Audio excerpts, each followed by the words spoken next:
गुरुकुल में आज विद्यार्थियों का सैलाब उमड़ा हुआ था, क्योंकि परीक्षा का परिणाम घोषित होने वाला था। कई छात्र प्रसन्न थे और कई मुंह लटकाकर खड़े थे। उनकी प्रसन्नता और उदासी बिना किसी कारण नहीं थी। जो छात्र उत्तीर्ण होते यानी सफल होते, उन्हें अगली कक्षा में प्रवेश मिलना तय था, परंतु अनुत्तीर्ण होने वाले छात्राओं को न केवल गुरुकुल ही छोड़कर जाना पड़ता, बल्कि आचार्यों की खरी खोटी भी सुननी पड़ती थी। क्यों रे मूर्ख, तू फिर अनुत्तीर्ण हो गया? तुझे मैंने समय रहते समझाया था ना, यदि इस बार उत्तीर्ण ना हुआ तो तुझे गुरुकुल से बाहर निकाल दिया जाएगा। एक आचार्य विद्यार्थी को डांट रहे थे और वो बेचारा चुपचाप सुन रहा था। डरते डरते उसने गुरुकुल के प्रधानाचार्य से निवेदन किया, आचार्य देव, मैंने तो अपनी ओर से पूर्ण प्रयास किया था, परंतु निर्बल स्मरण शक्ति के कारण मैं जो कुछ भी याद करता हूँ उसे थोड़ी देर बाद ही भूल जाता हूँ। कृपया मुझे एक अवसर और देने की कृपा करें।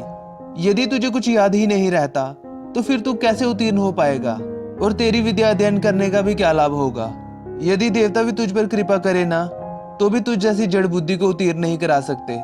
आचार्य ने अपने इन तीव्र शब्दों के साथ वृद्धराज की बुराई की और उस पर चिल्लाते हुए गुरुकुल से बाहर निकल जाने को कहा। कक्षा के सभी छात्र उस पर हंसने लगे। वह बेचारा भी अपना मुंह लटकाए बोझिल कदमों से वहां से निकल गया। अनेकों प्रश्न उसके मन में उथल पुथल मचा रहे थे। कैसे वह अपने घर लौटेगा? माता पिता को जाकर क्या उत्तर देगा? जब लोगों को पता चलेगा कि उसे गुरुकुल से निकाल दिया गया है, तब वह कैसे उनका सामना कर पाएगा? वृद्धराज का हृदय बैठा जा रहा था। आखिर उसने अपनी ओर से तो पूरा प्रयत्न किया था, रात रात भर बैठकर पढ़ाई की थी, लेकिन यदि फिर भी उत्तीर्ण ना हो सका तो वह क्या कर सकता था? सवालों के बवर में फंसा वह अब अपने गांव ही आ पहुंचा था, पर क्योंकि धूप बहुत तेज हो चली थी, इसलिए उसने थोड़ा विश्राम करने का सोचा। गर्मी की इस तपती दोपहर में सूरज की तेज रोशनी सबको जला रही थी, पर यहाँ भूख भी उसे बेहाल किए हुए थी। इसलिए उसने पास ही के एक कुएं पर खाना खाने का निश्चय किया, जो कि वह गुरुकुल से लेकर निकला था। कुएं पर कई लोग खड़े थे, प्यास के मारे सब बेहाल थे, इसलिए बार बार बाल्टी कुएं में डालते और जल निकालकर पीते। रस्सी के बार बार रगड़ने से कुएं के किनारे लगा पत्थर भी घिसने लग गया था। लोग जितना पानी निकालते, पत्थर उतना ही घिसता जाता। वृद्धराज चुपचाप बैठा ये सब देख रहा था। अचानक ही उसके मन में एक विचार आया। वह सोचने लगा, यदि केवल जूट की बनी एक रस्सी से कठोर पत्थर घिस सकता है, तो यदि मैं परिश्रम करूं तो क्या सफल नहीं हो सकता? आखिर दिमाग पत्थर से ज्यादा कठोर तो है नहीं। वृद्धराज के मन में आशा की ज्योति जगमगा उठी। वह उठ खड़ा हुआ। तुरंत ही उसने निश्चय किया कि वह गुरुकुल वापस लौट जाएगा और फिर से अध्ययन आरंभ करेगा।